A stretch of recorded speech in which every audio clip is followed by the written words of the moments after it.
saying you're for human rights and saying you're for tough or hard-nosed policies. As for the question, how many of your membership have served in the military, there is no membership. Neocons, there's no organization. We're not a formal group at all. It's just a sort of collection of intellectuals, people who write for magazines or write books. And as I had mentioned earlier in the program, actually the label was put on us by our enemies. It's not even as if a bunch of us held a conference some year and said, we proclaim the Neocon manifesto.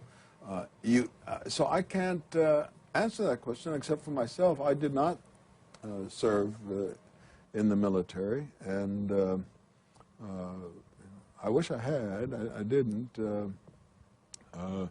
Later on, I tried to sign up for the reserve, and I was told I was too old. Have you ever held a convention or a gathering of neoconservatives? Well, there's certainly been some parties.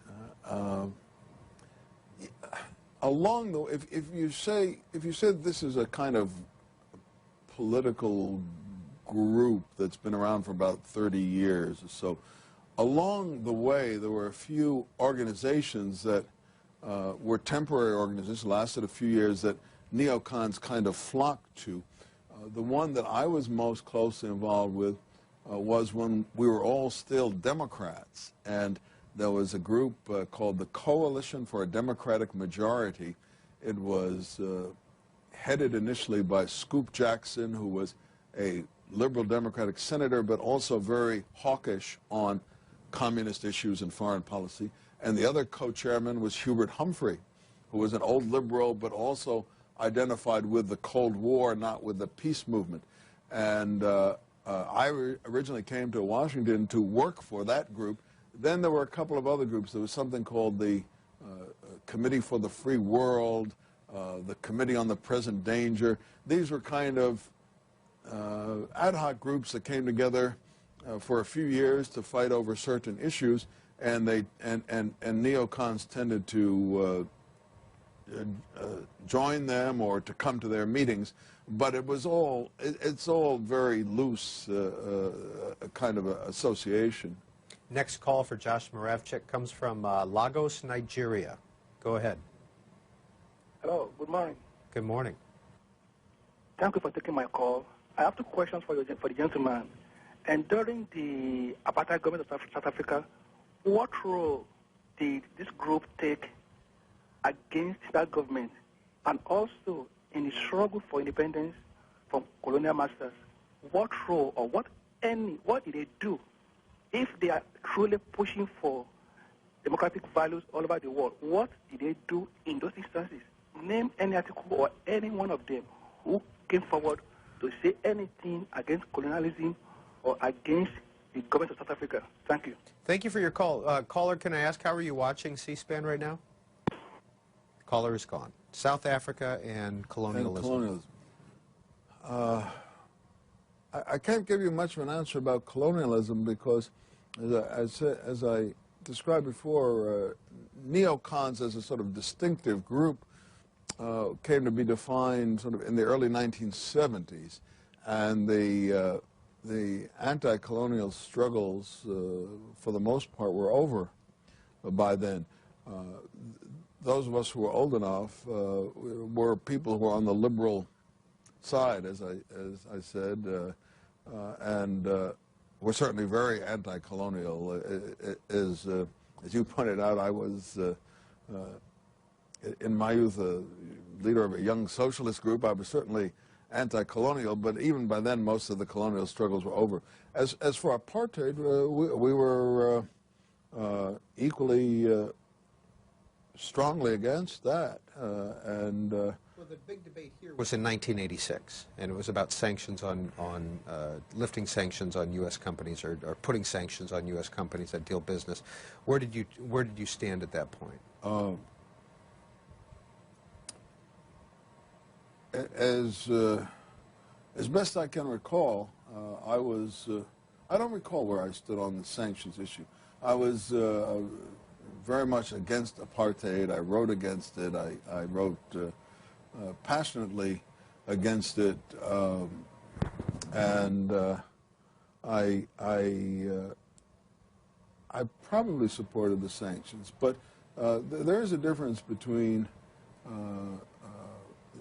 the position you take on something and the strategy you want to pursue in order to achieve it. But I think one other thing worth mentioning is that all the neocons whom I know who are old enough were supportive of and involved in the U.S. civil rights movement. I mean, that's where I cut my eye teeth as a teenager, and the first time I ever visited Washington was when I was about 10 as a participant in the first Youth March for Integrated Schools. That was 1958, and it was an effort to press for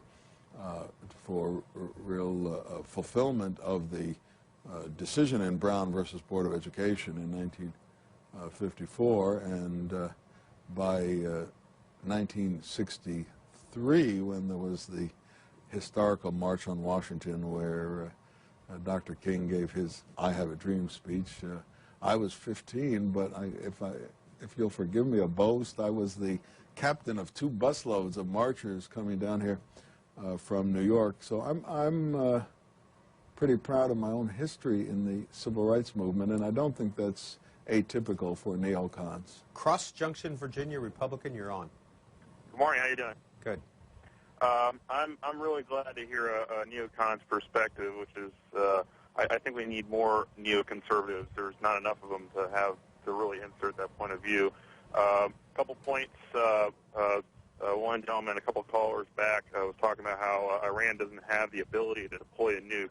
I was a submariner for 8 years, and I'm going to tell you right now that Iran has submarines that they bought from Russia, and they can deploy a nuclear weapon. They have the military capability to do it, and they can certainly sneak it in through terrorism, which is obviously a bigger threat. So I think that needs to be put on the table. Iran needs to pay a heavy price for this, and they're messing things up in Iraq. And we need to take care of Iran. That's one thing. I think also I don't know why.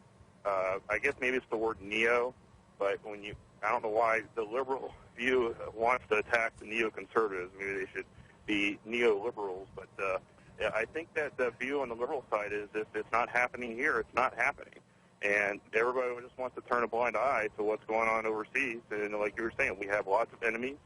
And, I think neoconservatism really opens, it opens my eyes a little bit, to see who the real enemies are. Thank you, caller. Mr. Muravchik. I would just like to thank the caller. It's a moment when we're the focus of a lot of controversy and receiving a lot of brickbats. I can't tell you how much hate mail there is in my inbox, so I really appreciate having a voice of support there. King George, Virginia, Democrat. Yeah, first of all, I totally disagree with the previous caller. I have a couple comments on what's gone before. First of all, the gentleman said that this was a war that was imposed on us. Our enemies didn't impose war against Iraq on us. Iraq had nothing to do with 9/11. The war against Iraq is a war that the neocons have been wanting since the 1990s, and they finally got it. Now, you talk about bombing Iran, and you say, oh, and Iran might try to retaliate. You're darn right they're going to retaliate, and thanks to the war that the neocons got us in, we have 140,000 hostages in a majority Shiite nation right next door to Iran. It sounds to me like the neocons are not going to be satisfied until we're finally at war with the entire rest of the world. Well, this is terribly unfair and a terrible exaggeration. I didn't say that the war in Iraq was imposed on us. What was imposed on us was the war against terrorism. That is, the terrorists were making war on us. they had been for 30 years. They ratcheted up their ability to kill us to new levels on 9/11, and we had to fight back. But it was not easy to figure out, and it's still not easy, how to fight back, because it's not just an enemy state that's attacked us. It's a different kind. It's a different kind of force. Now, whether the war and going to war in Iraq was part of that broader war against terrorism. The logic being that there were 6 or 7 states in the world that had a long history of incubating terrorism, supporting terrorists, arming them, giving them training, giving them passports, giving them assistance from their intelligence services. And President Bush said right at the beginning that we're going to fight against the terrorists and the states that support them. The decision was made to go after Iraq because combined with its history of supporting and sponsoring terrorist groups, there was an intelligence assessment which proved to be erroneous, that Iraq was also already in possession of certain kinds of weapons of mass destruction and close to getting other ones. Now, to say that neocons imposed this war, even the war in Iraq, on us is simply, it's not accurate and it's not fair. Various neocons had been wanting to see the downfall of the Iraqi regime, and so had lots of other people. This was a particularly aggressive and vicious regime. It had started 2 wars against its neighbors. No other regime in the current world has done that, and had used the weapons of mass destruction both against its neighbors and against its own population. I myself, for example, had written in the 1990s that we ought to do something like the Reagan Doctrine, where in the 80s, remember, we supported some anti-communist guerrilla groups, and I said, you know, we ought to be supporting anti-Saddam guerrilla groups in Iraq. But then 9/11 came, and President Bush and his team were trying to figure out how to fight this murky war, and they made a choice at that point to go after Iraq as a leading state sponsor of terror and as a regime which we thought had more in the way of WMD than it had, and to take that picture and say the neocons got the war they wanted is really just to twist things. And I think this caller, we have real enemies that are trying to destroy our country, and in fighting back, we may have disagreements about the strategy, and we may make mistakes. But to turn around and to say neocons or any other faction among the Americans who are trying to figure out how to fight this war are the real enemy is really to do something terrible to our country, to forget about the people who are trying to kill us and to turn in a poisonous way on our fellow Americans. Bunnell, Florida, Republican, go ahead. Yeah, Josh, you keep saying anti-Semitic. You're getting that confused. It's anti-Likud, my friend. My hero was Ishak Rabin. I loved that man, and you people murdered him. You got us into this war.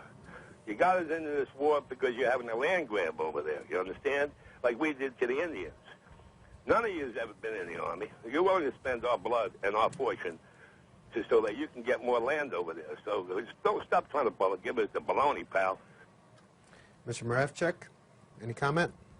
I don't think I want to dignify that gutter talk with any response. Alvin Enns emails in, briefly, how did the neocon movement or philosophy come to deviate so much from conservative thinking? I realize the term conservative is ambiguous, but let's start with Barry Goldwater's brand of conservatism. Well, I think we didn't come to deviate from conservatism. We weren't conservatives. And we did I think, grow closer to conservatives over a period of decades.